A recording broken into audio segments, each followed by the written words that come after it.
Good evening, everybody. Well, it is that time. It is Monday. Monday. What do we do on Monday? Let me think about it. Worship and wellness. Yes, it's what we do. It is Pastor Tanya, and I am here so that we can continue the conversation about when educators speak, right? So last week we had several educators on that talked about education from a plethora of areas. And now tonight we're going to be talking about special education. And we have somebody who's highly qualified to talk about it. But while I'm waiting for you guys to join in, I want you know how we do this. Make sure that you are sharing, because we believe that sharing is caring, and tag somebody.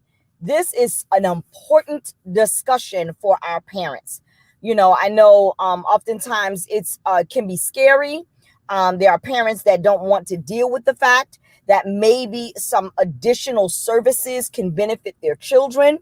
And so we sway away from it, right? It's been coined and labeled the wrong way for so long. And so I think it's important that we have this conversation about education from an educator's perspective around special education. So if you're here, join and jump in.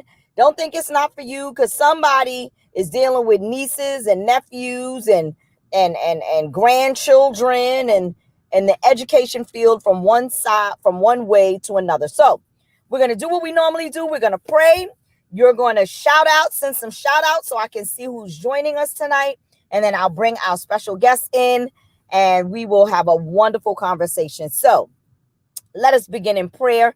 Dear Heavenly Father, we thank and praise your name for this day. Thank you for each person that shall watch this live, oh God. Thank you whether they're watching it now or watching it later. Help them to receive some resources and some tools to know how to better operate with their children and in the education sector, Father. We thank you because we believe the Bible. We believe in biblical principles with practical steps. And so let tonight be a way that we can receive some practical steps and operate accordingly. In Jesus' name we pray. Amen. All right, let's get the party going. So I am going to bring on my guest right now. Hey, Bishop Eric, how are you? I'm good. How are you? I'm doing great. I'm so glad that you're able to join us tonight. I want you to kind of tell the people who you are. Tell us a little bit about you.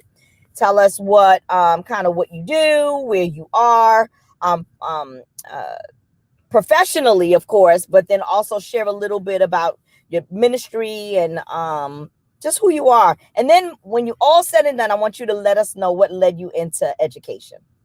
So, my name is Bishop Eric Wright. I am a behavioral specialist as well as a restorative practices facilitator for the Anne Arundel County Public School System. I also serve as a community ambassador for the school system. Wow. And so I deal with a lot of different things. We'll get into that a little bit deeper. Of course, I'm a pastor because you've seen Bishop on the bottom of the screen. So, of course, I am the assistant pastor of the Empowered Believers Church. I am the successor of my predecessor, which is my uncle, Chief Apostle Larry Lee Thomas Sr., who is celebrating 30 years in ministry, 40 years in ministry, I'm sorry, 30 years as pastor and 20 years serving internationally. So we are in celebration mode this year. And so we're excited. What led me to education, I would have to say, would be my grandmother, because my late grandmother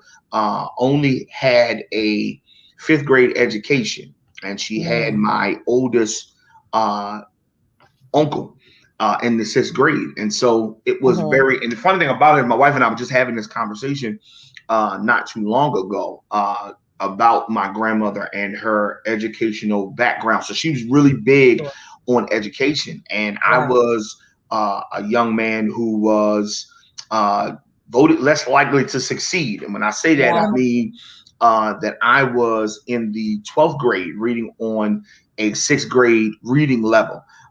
Until I had an educator by the name of Miss Gross, and I pray that she's watching tonight. In high school, that walked me through 6 years of reading and comprehension. And I was Right. able to then graduate on time in 1999, and Mm. I served as our class's valedictorian. So you can't tell me what God won't do Wow. when you really have somebody that really looks and takes care of, Mm-hmm. when they use their job Recognize. as a platform to help Sure. somebody else. And Sure. so it's funny that we're having this discussion because I just literally left school. Now most people, Mm-hmm. well, school ended at 2:30. Well, Right. not when this is your passion. When helping Right. people is Right. your Right. passion, Right. the clock never stops, and you're always going to be overworked and underpaid. Right. Right. And so I left school speaking to a group of about 40 new teachers, which Mm-hmm. right now they're saying new teachers are between the first and the third year, and they really want them to get entangled in the culture, to understand the culture of the school Sure. that they're teaching in, because we've been away from school for the last couple years. Um, Mm-hmm. Now we come back into a culture where things have changed. Shifted. Yeah. A lot of Yeah. kids that we would, consider those who need extra wraparound, that Yeah. extra love, that extra Yeah. support, they have been void of that now for about a year and a Yeah. half. Sure. So what hurts my heart the most, Pastor, is and I'm so glad that this is really just a continuation. I invited all those teachers that were, and I told them about this. So I told them, I said, you want more the Yeah. in-depth, get on this tonight. So Yeah. the part Yeah. that hurt me the most going back is that I had a lot of young ladies and young men that were afraid to come up to me the first few days of school because they were afraid that they had disappointed me. I seen Mm. more pregnant stomachs and more young men Yeah. coming to me and Yeah. telling me that they're going to be fathers, and with a smile on their face, they were Sure. proud of it. And it hurt my heart because I Yeah. said, now here, these young men and young women, we are really getting them to understand who they are. And Right. now they complicate things by Yeah. wanting something to love because they're not getting love. And Correct. so now they go out and they believe that they're making love, but they're Right. really making a mess. And Yeah. so it's disheartening, but it's also encouraging because Yeah. it lets me know that we still have a purpose. We still have Absolutely. work to do, and things are a whole lot different than Yeah. what they were when I was young. It's And so so true. these young people have a lot to compete with. And so Yeah. Yeah. education is not always on the forefront of their mind when they Mm-hmm. have to be adults at 15. Now, I Yeah. can go there, we can Yeah. be there Yeah. all night long. Yeah, But so you hit on something when you talked, another piece to consider. Not only do we still have work to do, but the key is if a young adult, if a child feels that sense of I've let you down, that's huge, because the era and the population of youth that we're dealing with today oftentimes have no fear. They have no connectivity, which means you're able to see the impact that you have made, that it even means something to them, that they feel like they've let you down. mhm. And so talk a little bit about your experience on the impact that you have on the young adults and the youth. What level of schooling are you in? High So school, middle, I'm in high or school. I'm in high okay. school. Wow, So that's a hard group. high school is the cream of the crop. Yeah. It's now that I have, and I'm hoping that I'm at liberty to really Yeah, share, please, to please. help. Now that now that I've had sex, now Right. that I Yeah, have, yeah, now that my body is starting to shape, yeah, now that I got some things going on, I got some curves, I got some bumps, I got some edges. sure. Now that some young lady has affirmed me as a man, then now I feel like I can't be touched. As the old folks used to say when we was coming up, I'm starting to smell myself now. Right, right, right, right, right, right, right, Starting right. to smell Mhm. myself. And Right. so there's not a lot of people, especially when your mother is your friend. She's not Yeah. mama, she's your friend. You Right, right, know, right. We going to the clubs. We getting yeah, high together. We doing those kind of we things. having baby showers together. Right, right, right, right, right. And these are all things I'm sharing with you that's true. No, I that's got facts. No, young that's people yeah, who are having baby showers with their mothers. That's yeah. sad. And so Big Mama's gone. Big Mama was 60, 70 years old. Big Mama now is 45. Like that's Right. not even, Right. Right. and Right. Right. so it's becoming sad because education is no longer, or the need to have an education, because I would rather get the degree or from the school of hard. I'd rather have a street Yeah. degree than, Right. because street credibility goes further, but then street credibility can't roll up and get you $50,000 a year when Sure. it Sure. costs Sure. you $6,000 a month to raise a baby in Right. Maryland. Right. Right. So Right. that Right. part, it's difficult when you get to high Yeah. school. Now you're talking about, I know it all, I've seen it all, I've done it all. Yeah. You've only been on earth anywhere from 14 to 16 to 17, 18 18 years, years. and Yeah. you don't know nothing. All you Right. know is the little tingly feeling at the Yeah. end of your man before Right. something happens. It's That's it. true. Yeah. It's So true. it's sad. It's really Yeah. sad. You have to Yeah. unprogram and deprogram, and then they Yeah. go home on the weekends and get reprogrammed, and you have to And then come right back deprogram. and you starting all over again. Exactly. And forget the weekend. That happens nightly. Oh, exactly. How about Unless, that, right? Like unless you're like you have, me, who lives in a neighborhood where your kids go to school, so they see me all the time. right, right, So right. Very true. Very true. So share with me, I worked in special ed for a period of time, right? mhm. And it's so frustrating as an educator when oftentimes the parents, one of the things you hear educators talk about is that parents aren't coming to their IEPs, or parents aren't participating in the multiple disciplinary team that Mhm. includes the parent. Share a little bit about maybe your experiences and your understanding of it, from an educator's perspective. I think it's really disheartening because we understand that the old saying is, it takes a village to raise a child. And Sure. I think that if your child feels disappointing me is, and More I asked the important. question, how does your mother feel? Oh, she don't care. Bishop, I'm Right. more disappointed in disappointing you than I Yeah. would be my mother. That hurts me. And as an Yeah. educator, I always turn them back to their parents where they should Mm-hmm. be from the Mm-hmm. beginning. But I mean, when we sit down and we put together comprehensive plans, and we put together Sure. BIPs and different things for children, we're seeing things as educators, we're observing as educators that some comprehensive learning environments may not be for everybody, In and place. that is fine. Sure. I think the reason why the parents don't show up is because it exposes their idiosyncrasies in their minds to make them Yeah. believe that so in hearing that your child is maybe a half a step slower, or Sure. it's not even say slower, it's just They that just need more resources. Yeah. that's it. Supports. Yeah. And that's it. And I just believe that, I think it starts, number one, if we're going vocationally, that it begins with faith. They need to believe Yeah. that with faith.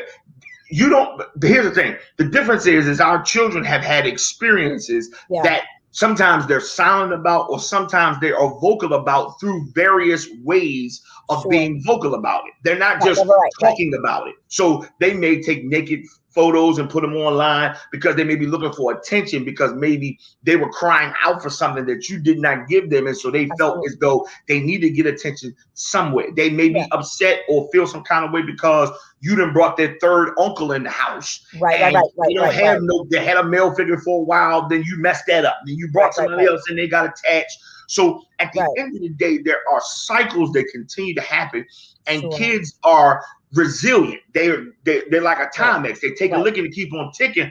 But the point is, we don't look to see if there's a fine scratch there, if the glass has been broken. We don't know if the minute hand and the long hand are moving simultaneously anymore. We just say it's a watch and it tells time. That's it. We don't look at even the things that happen in the neighborhood. The girl next door might have got raped. She told her friend.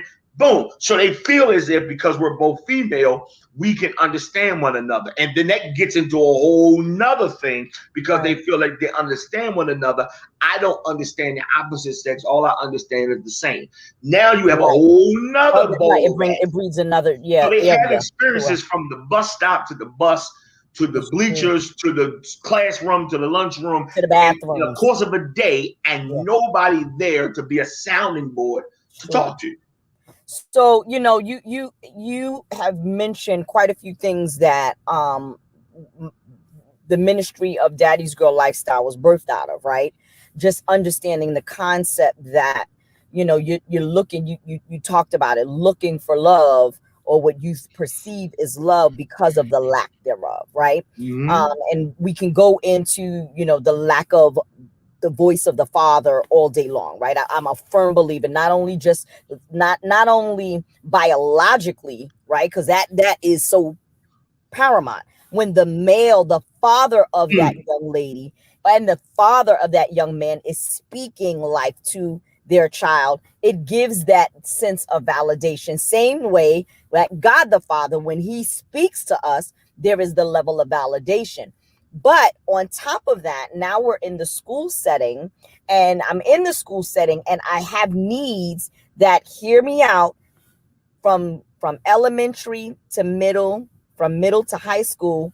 I've just kind of been passed on, and I'm not getting the training. It's so interesting you talked a little bit about your history, because when I worked in DC, I used to work in DC public schools, and actually a school that's closed down now, and I was a high school special educator for students between the ages of ninth grade to 12th.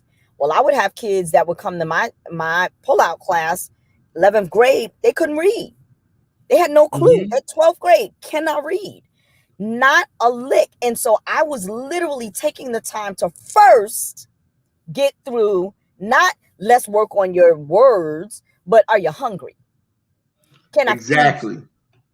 Do you I got a Kit Kat bar somewhere. All right, sit down, eat this Kit Kat bar. Now let's go over your syllables, right? Like Exactly. making sure that the needs of our children are met. And depending on the school system that you're in, that piece can very much be missed, right? I worked in an urban school setting, so the teachers that were there understood the needs of the urban children. But what Right. about when you're in a school setting that may not understand the needs of the urban child, and then you convolute it with having a need of special education?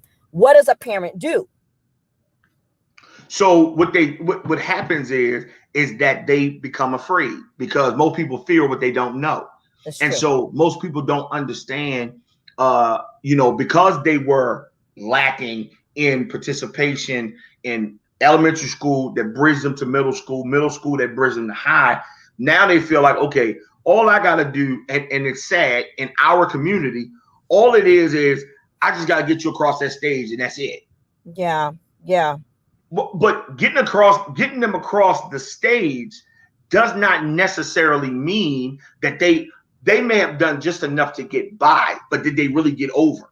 right. That's true. We sing the song often. My soul looks back and wonder how I got Oh, over. I I'm gotta. still trying to figure out how I made it over, not Right, just how I made it through, but how right, I made it over. And right, right, so right. the problem is that we just want to get our kids across the stage so we can wipe our hands, pat our backs, And and say, throw a party that's really for them, but we're really imparting us. sure, sure. I mean, it's so interesting because someone just posted a question. I don't know if you can see it across your screen, but it says, "Why is there no child left behind? I believe they need to be left back. When will this change?" I do come from the school of old that you don't make the mark, you don't get you try it again. If you messed up through a whole semester, all right, you in jeopardy of getting left back. You better go to summer school, right? Like there was a tenacity to meet the mark. and Exactly. and, and so now, I hear educators as well as parents complain from different sides of the fence, right? You have the educators that are saying, listen, I don't want to pass, but my administrator is making me pass them. Then you have parents who are saying, my child don't need to be going nowhere. They didn't meet the mark, right? And so what are your thoughts on No Child Left Behind? So No Child Left Behind, I think, really puts us in a major tailspin because Yeah. if the child does enough to get out of school, but it's still left behind when it's time to go to deal with a life, then we've left them behind. Sure. If that child goes from the school to prison pipeline, then we've see, my thing is, what are we doing? What are we doing? Not in the interim, the right now, but what are we doing to prepare them for life? And here's the thing: if they can't learn simple disciplines on an everyday basis, then all we're doing is we're speeding up the process to their destruction. Sure. The sad reality is once a lot of our kids, especially kids who live in poverty, get out of high school, if they just squeak by enough to get across the stage, because now we've given kids 50% just for showing up to class. That's true. You do 2 homework assignments and pass and get a 50% on the test, you got to see. Does that necessarily mean that you? So we're in an age where we're giving away participation trophies for those who don't even participate. We're giving away championship trophies for those who haven't even tried. And then we are elevating folk who have not done, or elevating children who have not done the basic stuff in order to. So when they get to college and they hear what is called an entry exam or prerequisite, and they fail and they flunk out of college before they even get in. Yeah.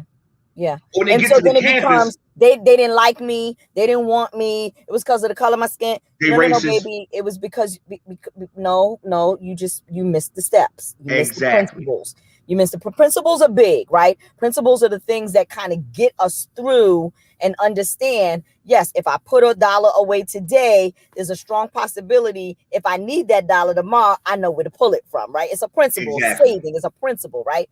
And so same thing. Share with me, if you will, kind of from the Educator Center. So I have parents that, you touched on it, like it's that fear thereof. How can we help educate our parents to dismantle some of the either idiosyncrasies that we believe, or the unknowns to what we hear about special ed? So I think we need to put the food down where they can eat it. We have the food up so high that they have to climb up. And so I think that if we have a child who's moving a step slower, then we need to then even have in our minds that the reason why they may be moving slow is because the parents may be moving slow. Sure. And so we can't take for granted that every parent is going to be proactive. Why? Because the further you go, I've seen parents that start off so supportive. Yes, Bishop, whatever you need, call me. Da-da-da, boom, boom, boom. And then the deeper we get into it, then they begin to turn on the person who has been across the table, giving it to them layman's terms, not giving it to them by the spectrum or by the triangle or the tiers of. So when I give it to them in layman's terms, then they turn against me. Now it's everybody's the problem. No, it all starts at the foundation. I'm not the child's father. I'm not. So at the end of the day, it's about how much are you willing to get involved, and can you handle the truth? Right. Can you handle the truth? Can you handle the truth? Yeah. That's good. Can you handle the truth? At the end of the day, you got to be willing to assess, because here it is. It is all through assessment that we find out that kids need. There is a reason why a child is coming into school at 7 o'clock in the morning and walking around till 2 o'clock in the afternoon and cannot sit his butt down for 2 minutes, but will leave school and go home and sit on the video game from 4 o'clock till 2 o'clock in the morning. Consistently. And see, honestly, from medically, there's rationale to that, right? There is rationale. The brain, the side of the brain that you are going to use that's going to captivate your neurons, if you will, for a video game looks very different than what I need when I sit down to read a book, or when I need to use my auditory skills. Maybe that's not how I learn auditory. Maybe I learn kinetic. Maybe I need to use my hands to kind of help me understand what's going on. Maybe I need an environment that fosters, here's another piece, fosters me to be able to learn. Am I touching? For my parents who have young children, there's Mm-hmm. I saw something recently. It was for babies, and they put tape on the wall, and it was to help with their motor skills, right? Right. Just tape. I mean, something as simple as that. And so parents need to be able, to your point, we need to be able to reach them where they are. But the truth of the matter is, even as parents, there are things that we need to do. Now, unfortunately, a lot of times it's challenging because you got parents that work in 2 and 3 jobs. Right. Right. So it's Now not that I don't care about my child, but if right. I don't work, we don't eat. Exactly. Yeah. And with the pandemic, I think it's heightened that piece. Oh, yeah. To what you said to that, I gave some of our new teachers today 3 simple strategies that I really believe can be hallmark for what you just said. The first thing that you said about the taping the children and, Yeah. and getting the kids or getting the young people to a place where they can be able to get learning it, because everybody learns differently, and there's no Sure. need to say that everybody learns the same, but Sure. everybody learns it.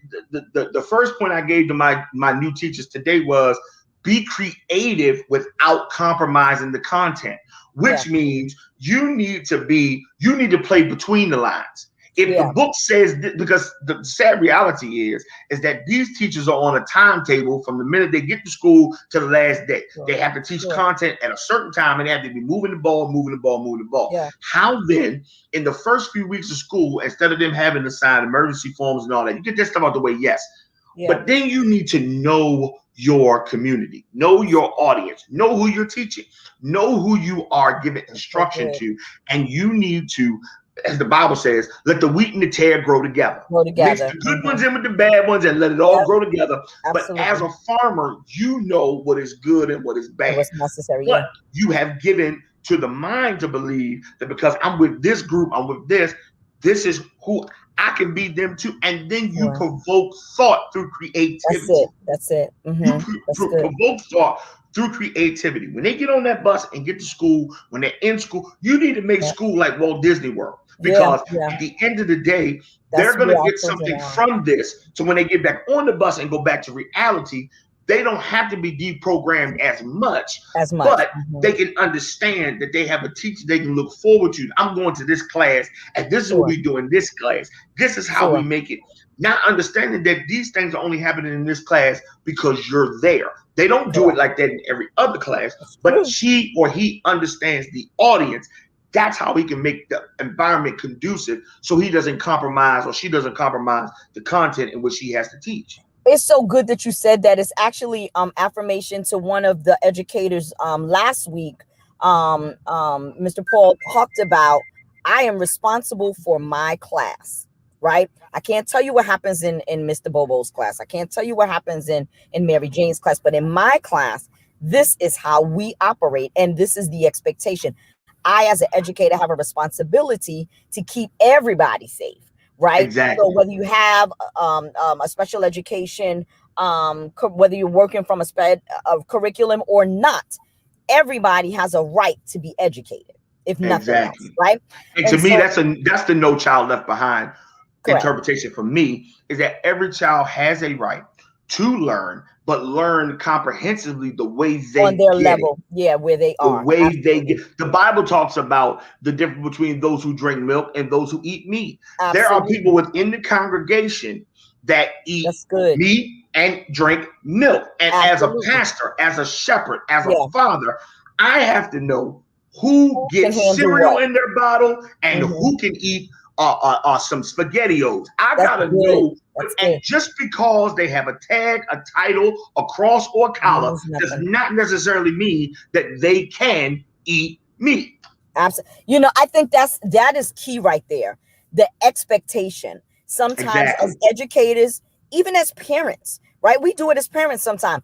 You're 12 years old, you know better than that. Well, maybe I should, but I don't, because guess what, you weren't really good at kind of helping me understand that, right? Exactly. You 15 years old, you should know how to clean yourself, but you never took your son in the bathroom because he's a boy to teach him how to clean his body. It doesn't matter that he's 15, because guess what? If he's not doing it at 15, he's probably not doing it at 18, right? And so the truth of the matter is we cannot put an expectation on our children. We can't put an expectation on a teacher sometimes. Just Exactly. because that's the teacher in the classroom doesn't mean, yes, they maybe have gone through schooling and education for the knowledge, but you can't teach people how to be social. You can't teach people how to care. That is not something, that's something that's innate in a desire. You spoke at the very beginning about passion. You can't teach passion. You can't. Passion exudes even when you don't have the time. I mean, even when you don't have the energy. When your full being is tired, passion will push you past tired, right? Because it's going to take you to a place that I know that you don't even think about it until after it's over. You're like, Exactly. wow, why am I so tired? Oh Lord, I know why, right? But it's people like you and many educators. I'm not knocking educators. Many educators are there because here's the truth of the matter: we ain't in it for the money. Nope. We're not in education for the money. We No. know it's not that. Right. um Exactly. help some of our parents who are joining. Let's say their child has been identified, the teacher has identified their child as having some challenges, or whether they're struggling academically or behaviorally, right?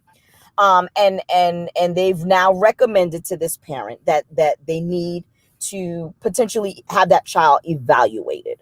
Hmm. What should be some of the things that the parents, what are questions that parents can ask or should ask? So versus, not my kid, ain't nothing wrong with my kid. Like, we shouldn't go there, right?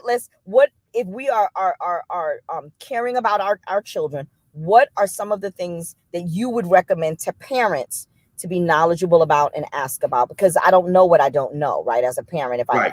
I don't know. So So I think the first thing you would do is don't be naive. Don't be naive. Don't become prideful.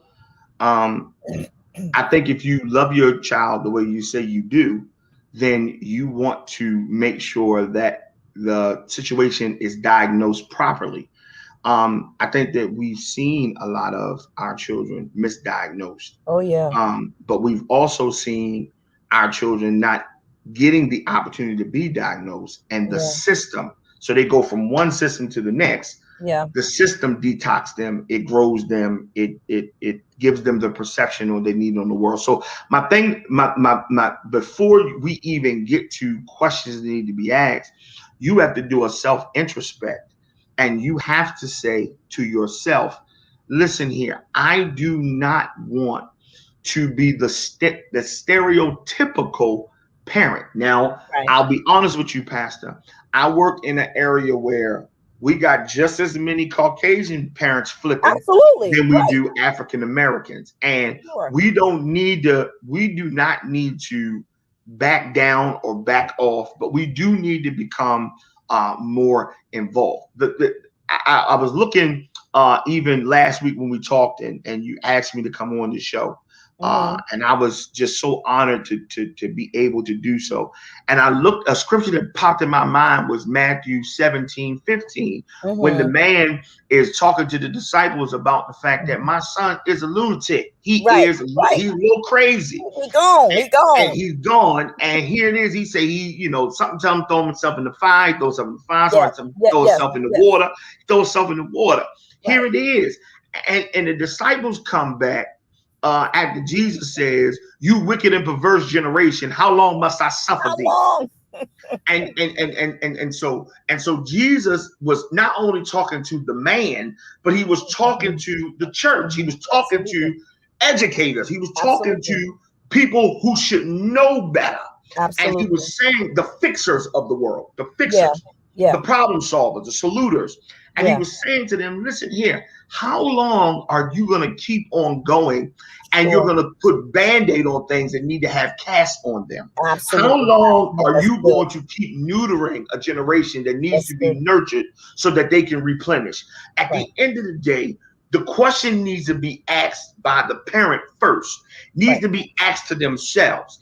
Am I in such a denial that I will forego the happiness and the wholeness of my child, that Sure. I will keep ignoring them going through the fire and the flood? Yeah. Why Yeah. in the world am I going to allow them to keep going through these hellacious and Yeah. habitual things time after time? Yeah. And I'm trying to cover it up by causing what my void is to be their Lord have mercy, Yeah. That's their good. happiness. Mm-hmm. At the end of the Mm-hmm. day, I find myself more in trouble than they do, because Sure. now I'm running around trying to find a remedy where the remedy was always in I me. mean, Who mm-hmm. can give to your child better than you? You And can. when you Absolutely. don't have enough sense to give to your child to say, I'm going to extend my borders and go find some help, Sure. why in the world would you continue to stigmatize your child by Sure. being so selfish that you won't even ask for help because you know yourself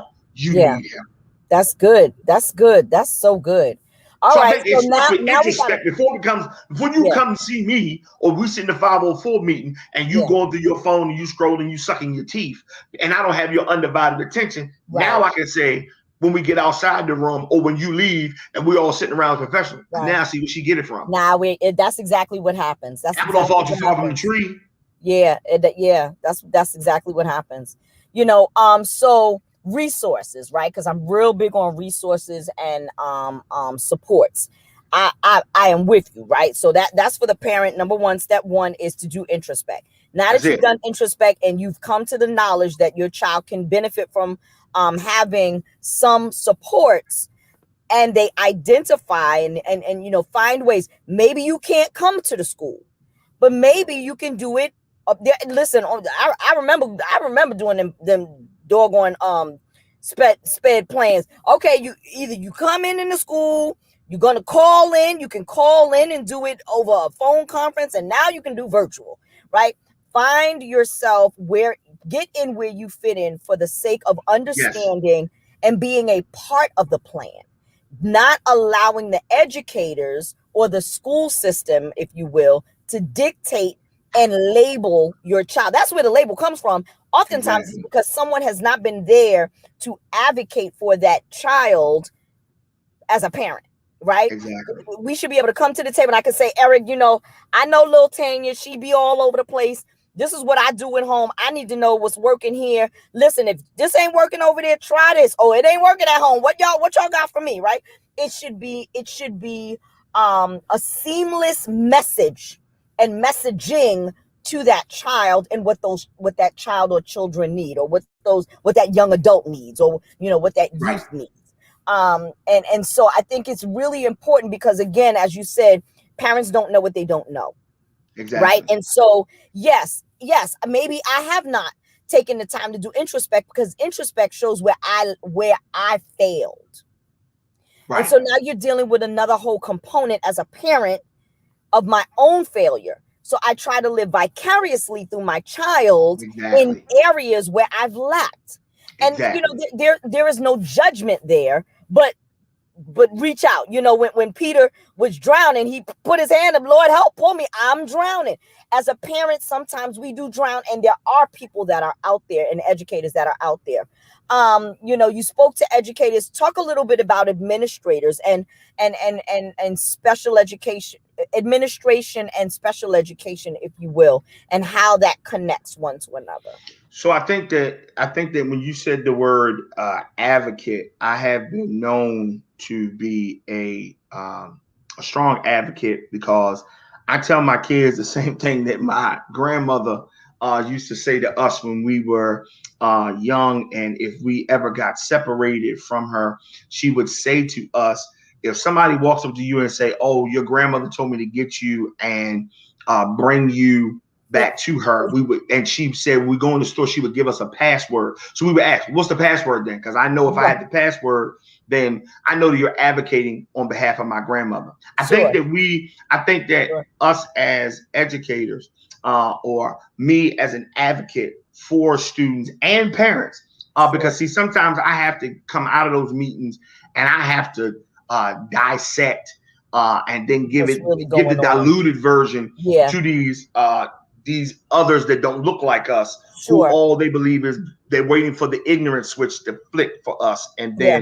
then they've already put their defense mechanism up, and Sure. Sure. they've already written the political prescription for Sure. our children's psychosis. So Right. therefore, I have to go in and advocate. So I tell the children all the time, even when they get in trouble and the teacher may send them to the front office, I tell them all the time, you need to do the same thing that you would do if you were in the box.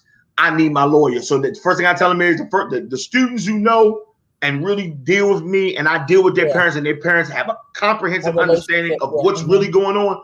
The first thing they do when they get in the office is, because they're gonna ask, I'm gonna call your parent. Before you call my parent, call Bishop down here.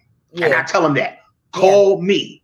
Why? Yeah. Because I can go in and advocate. I can Yeah. go in and be. And so I think that it's important that when you have advocates such as myself and people who lived in and have dealt with, they're able to speak to it in a way From a that different language. Yeah. even administrators. Yeah. There's an administrator who may have his PhD and may be making six figures, but he ain't gonna tell you that he was left back 2 times. Right. Because that's far from his memory. He Right. ain't even gonna tell you that he got a child in the system that ain't all the way smart. So Right. at the end of the day, Right. it's the fact is that you have to have, as I do, you have to have a great relationship with your administrators, and you Sure. have to really call balls and strikes. You really got to let them know, hold on, time out. We've Right. got to get them. It's deeper than this. It is. So I think It is. that the comprehension from your team, you got to have a good team. You got to have a good Yeah. team. Yeah. And I would admonish any parent watching us tonight, you have got to be the biggest member of that team. You Yeah. have got to be the agent for your child. If your child is the franchise player, which they should be, then you need to be the agent that maximizes their fullest potential by Absolutely. negotiating a strategy. And that's all the contract That's is. it. It's a That's it. strategy. That's How we're it. going to go about it. What is it going to Absolutely. look like from start to middle to end? You need to go in as a parent Yeah. with your notepad, with your iPad, whatever. Yeah. And Yeah. you need to take the notes and you need to find out. And then you need to challenge yourself to Yeah. challenge yourself to challenge Yeah. your child. Lord have mercy. That's You good. have got to make sure that Yeah. as you learn more about your child, you learn that, because here it is. It's all about you being accountable to Yeah. your star player, the Yeah. person you represent. This is the person you represent. So Sure. therefore, so it's about representing, and it's about getting a good team. It's about finding people that if you go to church, find people in your church Yeah. like Pastor Tanya, like myself, Right. who do this as an occupation, Sure. and we Sure. have vocation to mix with the occupation. So Right. most times these parents are calling me and we're praying before we go Sure. into meetings. Sure. I Sure. let them know, old girl, she didn't have a bad attitude all week. Right. We going in, Right. we gonna pray first Right. before you come up in here, and then we're Right. gonna be good.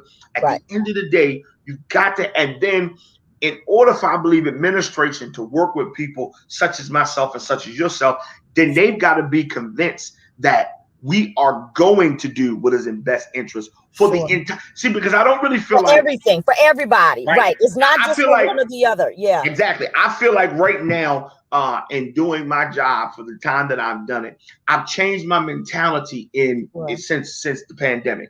Now I'm not just dealing with that child that's in high school. Now Yeah. I'm going in the system and find out they got a little brother in 3rd grade, if they Yeah. got a sister in 6th grade, because guess what? They're all coming out of the same house. So that Absolutely. means they all may be experiencing it the Some of the same same way or in a challenges. different Mhm. frame.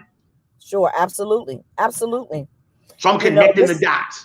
This is so good. So there's 2 questions I want to ask before our 15 minutes is up. Okay. Okay.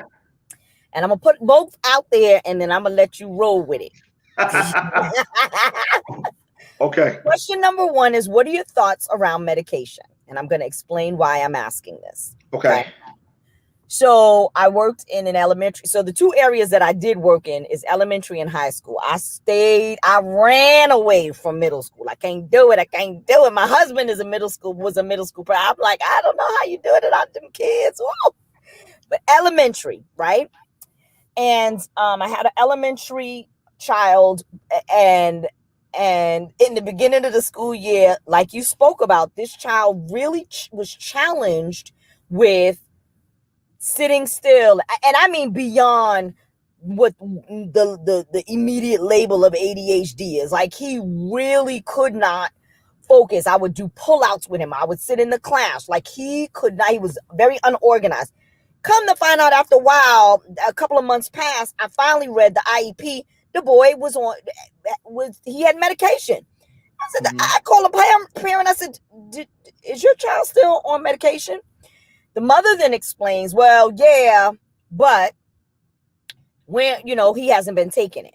Well, why hasn't he been taking it? Well, because I just didn't fill the prescription. Well, where's the prescription? And do you need to get more? No. It's in the pharmacy. I just need to pick it up.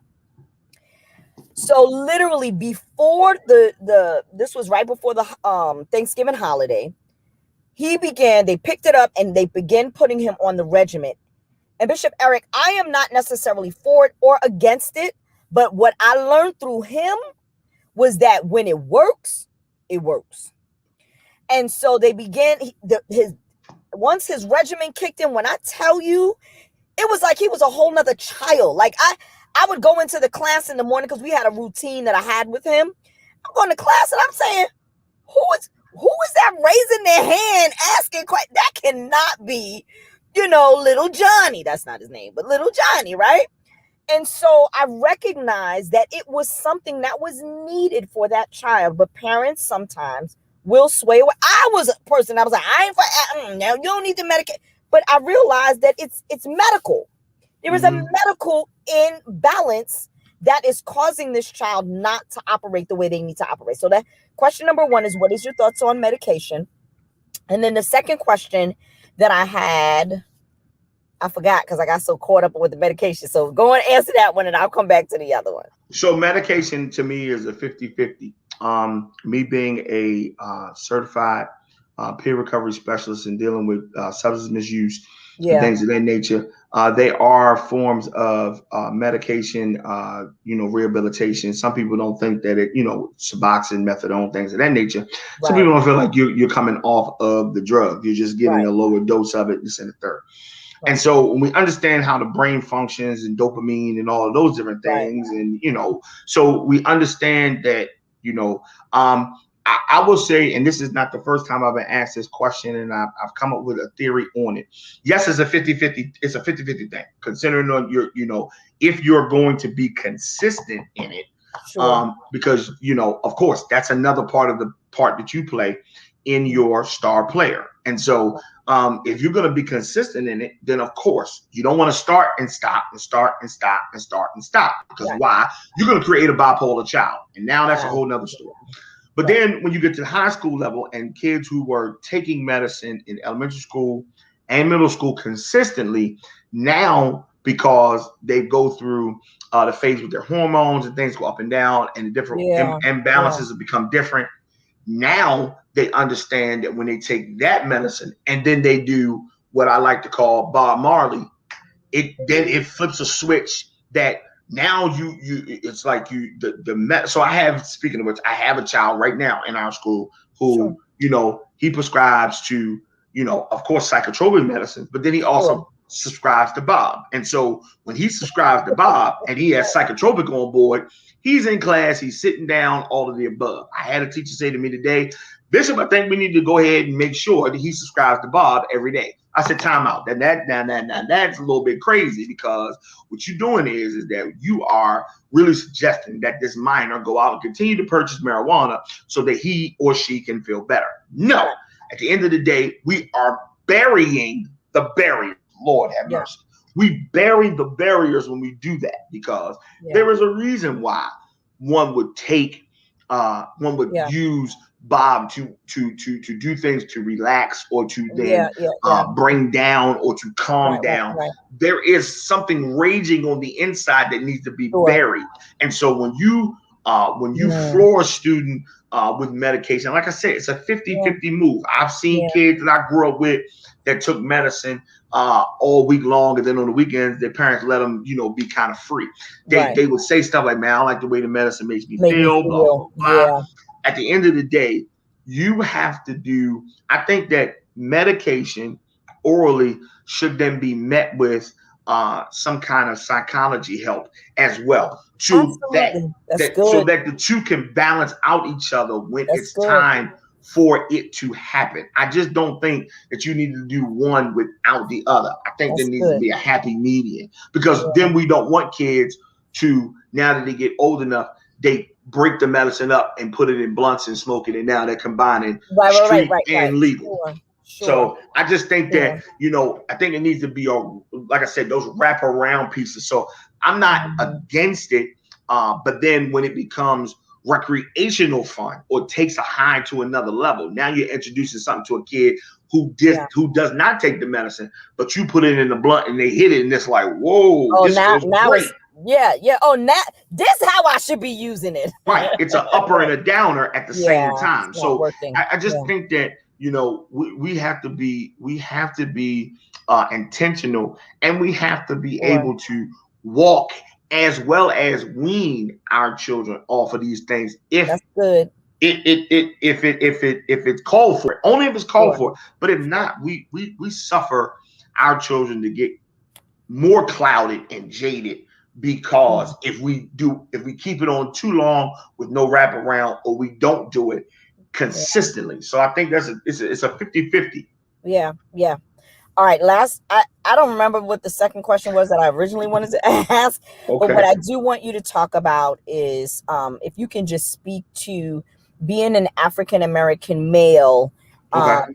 in dealing with our youth today, what you believe is needed, and I'm gonna let you go. I'm gonna let you go on that one. I'm you yeah. So I think it's important. I think it's important. We by nature are nurturers. We by nature, being African Americans, we are nurturers by ethnic persuasion, and so I think we have the demand on us to continue to be, as I like to call it, the solvers, the fixers, the changers, the culture shifters, if you will. I think that we have a big responsibility to begin to shape and begin to form this generation to believe that there is a tomorrow, that everything is not going to happen today, and that tomorrow will present challenges, but we have to face those and look in the fear of them and believe that we can achieve. I just believe for us that black men need black men, and even young black women or young black females, teenagers, however, they need that voice of a male. I don't believe the reason why a lot of our young women go into their high school formative years being loose is because they have not heard the voice of their father. The first man who was supposed to be with them broke their heart. And that's the father, the man at the house. He broke their heart. And so that's the reason why they get tangled up in soul ties and different things, because the voice of the father or the African American male is missing. The reason why our young men are picking up guns and not picking up pencils is because the fact that the OG now has shown them how to cook, cut, and distribute cocaine, instead of teaching them how to sit down, read, and write, add, and subtract. And so their introduction to life is jaded, because we have dropped them in their most incubated form and stage before their brains can develop fully at the age that it's supposed to develop, which is 21. They've already seen trauma, jail, and drive-by. Sure. They've already been fathers. They've already had about 6 or 7 homies pass away. They've been drinking. They've been smoking. They've been dealing with so many different things. They see Sure. death from video games to then their very street corners so they've seen so much, and the Sure. positive reinforcement that they get is that their favorite rapper wears gold chains, diamonds. He represents his hood. He talks about the woman he Right. sleeps with and Right. calls her every name but a child of God. But he tells you in the same song, you better not talk about my mama. At the Right. end of the day, we are sending mixed signals and we are sending Sure. mixed messages, and our young people lay down confused and wake up energized killers. We Yeah. do not understand the games that the demons that's in their head that goes to their Absolutely. ears while they laying down to sleep at night, and they're hearing kill, kill, kill because they Right. sleep with the music on in their ear. So in their Sure. subconscious, they're hearing the first person that step on your shoe, roll their eye, look at your girl, take something that don't belong to them but belongs to you, kill, Hmm. kill, kill. Yeah. So we have to change what we allow as parents to come into our house. So we Sure. cannot, it's not fun no more, or it's not cute anymore that the boyfriend that used to be able to sit on the couch and it was called courting is now in your daughter's bedroom with the door closed, and Right. now you're getting ready to have a baby shower. It's Right. not cool Right. anymore. Right. That the Right. same young man who wore a belt, a designer belt, to show off the fact that he had some independence is Hmm. now cool with walking around with his butt hanging Yeah. out because he has on a pair of designer underwear. It's no Right. longer the belt, but now it's the underwear without the Right. belt. So at the end of the day, we have to teach our young people, our young Hmm. men, that your success does not begin with a designer belt, $1,000 pair of Balenciaga tennis shoes, a hoodie, a gold chain with a diamond something wanted to represent, Right. 5 tattoos, Right. and a pistol with no bullets. But we've got to give them all Sure. of those things to let them know if you go to school, if you work hard, you Yeah. can wear a real belt, not a knockoff. You can wear real Right. sneakers and Right. not knockoffs. Your mind can be a bullet, be a Sure. gun full of bullets. At the Sure. end of the day, we have got to, as black men, we have got to stop living our hoop dreams and start putting back into he Yeah. who is then the student must Yeah. become the teacher. And so Sure. that to me is the clarion call to our African American men. If we Yeah. really want to be the real OGs of Right. this generation, then we have got to say, oh my God, how that I fail when I Right. fail to Right. then go back and to impart into Mhm. somebody what was not imparted in me. I'll leave you with this thought. The Yeah. Bible says that David said unto himself, who in the house of Saul can I show kindness to? The Wow. Bible says that they looked all the way through Saul's lineage, and they found a young man by the name of Mephibosheth. Hmm. Mephibosheth was Hmm. Hmm. broken, battered, and bruised. He was Hmm. crippled at birth because he was dropped. And can Yeah. I tell you that Yeah. God Yeah. allowed David to go pick up what Found was him. dropped, Yeah. set it at the table, and Yeah. treat it as if he was his own? Can I Yeah. tell you that's the reason why I get up at 4 o'clock in the morning? I Yeah. bend my knees and thank God for another day, not Sure. because I'm perfect. I thank him and look back for what he brought me through. He brought Sure. me through jail. He didn't bring me, I didn't go to jail, but I've Right. seen people Right. go to Right. jail. He Sure. brought me Sure. through selling dope, and I should Yeah. be under the jail. He brought me through guns Yeah. being shot at me and bullets trying to Fantastic. hit me. He saved me and he brought me to this point so that I can help somebody else. I can pick up what the enemy decided that he thought he was going to leave dropped. All I tell you is I wake up every day to pick up this generation, not to leave them on the ground and step over them.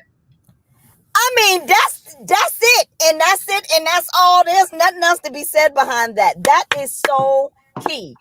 Get up, pick up, and send. That's what we should be doing, picking up and sending them on their That's it. way. Yeah, That's I, it. I so appreciate you, Bishop. I look forward to potentially having you on for another time. Please. I mean, the words of wisdom, I pray that the parents take what we've heard tonight, share it, sharing. Y'all remember, sharing is caring. I didn't come on and say it 50 times because it was so good. I didn't want to interrupt. And you've heard the command of what we should be doing, going back and reaching those that have felt or have been dropped, so that and sit them at the table. I love you all. Remember, we believe here at Worship and Wellness, we believe with biblical principles, but with practical steps. We have a lot of work to do. Join us next week where we will have some of our youth and our young adults talk about education from their eyes, especially in this COVID world. I love you all. God bless and good night. Good Bishop, night, you can hang everybody. around. Good night, everybody.